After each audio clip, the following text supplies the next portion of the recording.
Hi hello friends, welcome to my channel Greats Cookings. ఈరోజు ఎంతో tasty అయిన అరటికాయ ఫ్రై చేసుకుందామండి.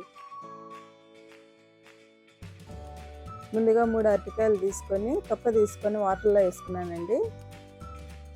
అరటికాయని మధ్యలో కాటు పెట్టుకొని చిన్న చిన్న ముక్కలుగా కోసుకుందామండి. 3 ఒక ప్లేట్లోకి తీసుకుందాం. ఇప్పుడు కడాయి పెట్టుకొని ఆయిల్ వేసుకుందామండి. ఆయిల్ వేడెక్కాక పోపు దినుసులు వేసుకుందాం. మినపప్పు, శనగపప్పు, జీలకర్ర, ఆవాలు వేసి బాగా వేయించుకుందామండి.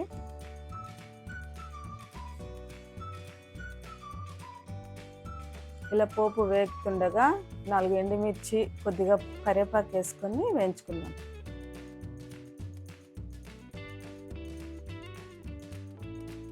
ఇప్పుడు మనం ముందుగా కట్ చేసి పెట్టుకున్న అరటికాయ ముక్కలు వేసేసుకొని బాగా కలుపుకుందామండి. ఓ 2 నిమిషాలు.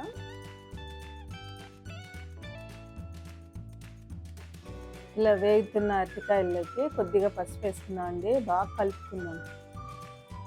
కలుపుకుంటూ వేయించుకుందాం.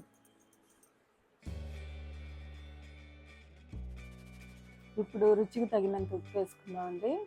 బాగా కలుపుకుందాం.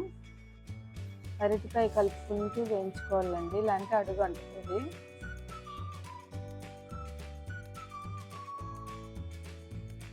అరటికాయలు వేగుతుండగా కొద్దిగా కారం వేసుకున్నామండి. బాగా కలుపుతున్నామండి, కారం కలిసేలాగా.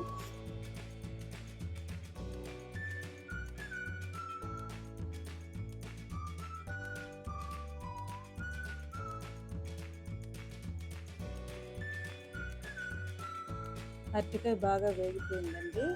చివరిగా కొద్దిగా ధనియాల పొడి వేసి 1 నిమిషం పాటు వేయించుకొని తీసేసుకున్నామండి.